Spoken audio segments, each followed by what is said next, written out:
नमस्कार दोस्तों, मैं राजेश दुधानी एडवोकेट आज आपके साथ डिस्कस करने जा रहा हूं। क्या किसी भी व्यक्ति ने मंदिर में शादी कर ली और उस शादी के बाद में क्या वो दूसरी शादी कर सकता है? तो दोस्तों, इस तरह की अगर आपने कोई मंदिर में शादी की है और उस शादी का कोई भी आपके पास में डॉक्यूमेंट्री एविडेंस है, यानी कि मंदिर द्वारा कोई भी सर्टिफिकेट जारी की गई है या फोटोग्राफ्स है या इस तरह की मैरिज को आपने कहीं पे भी रजिस्टर्ड करा लिया है, तो दोस्तों ये मान के चलिए कि ये जो मैरिज है वो सिर्फ और सिर्फ मंदिर की मैरिज नहीं रह गई है। ये मैरिज जो है कंफर्म हो गई है, ये एक तरह से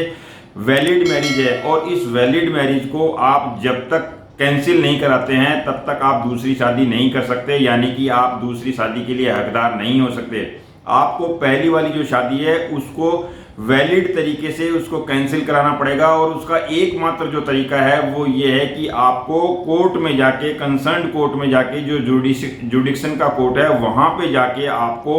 म्यूचुअल डिवोर्स का केस फाइल करना पड़ेगा। और म्यूचुअल डिवोर्स के केस को फाइल करने के बाद ही आपको जो है डिक्री मिलेगी, और डिक्री मिलने के बाद ही आप दूसरी शादी के लिए एलिजिबल हो सकते हैं। तो ये अगर आपके मन में किसी तरह की कोई भ्रांति है कि आपने मंदिर में शादी की है और उसके बावजूद आप दूसरी शादी कर सकते हैं, ये भ्रांति आप बिल्कुल निकाल दीजिए, क्योंकि जब तक आप उस शादी को कैंसिल यानी कि डिवोर्स ना ले लें तब तक आप दूसरी शादी नहीं कर सकते। क्योंकि मंदिर में की गई शादी और उसके बाद जो सर्टिफिकेट जारी की गई है वो अपने आप में एक मान्य है, और मान्य होने के बाद में आपको दोबारा से अगर शादी करनी है तो आपको कोर्ट का सहारा लेना होगा। अक्सर ऐसा दोस्तों देखने में आता है कि लोगों के मन में ये गलतफहमी होती है कि हमने तो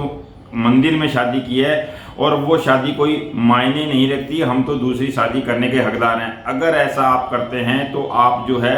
किसी तरह से दूसरे केस में भी फंस सकते हैं। इसलिए आपको ये दिमाग में रखना चाहिए कि जब तक आप पहली शादी को ठीक ढंग से कोर्ट में जाके डिवोर्स का केस फाइल करके फर्स्ट और सेकंड मोशन दोनों करने के बाद में ही आपको डिक्री मिलती है।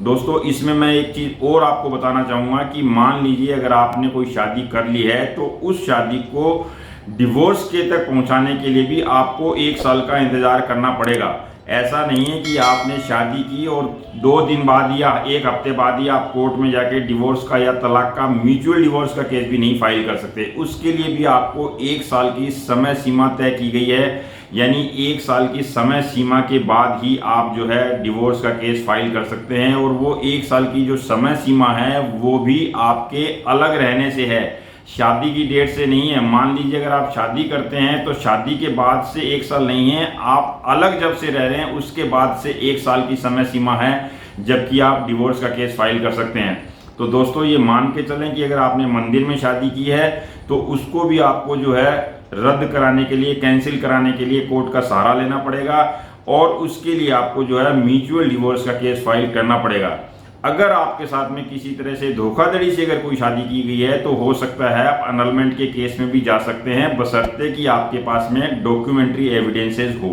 तो दोस्तों, ये एक मंदिर की शादी के बारे में छोटा सा वीडियो अगर आपको अच्छा लगा हो तो लाइक, शेयर और सब्सक्राइब जरूर करें। नमस्कार, धन्यवाद।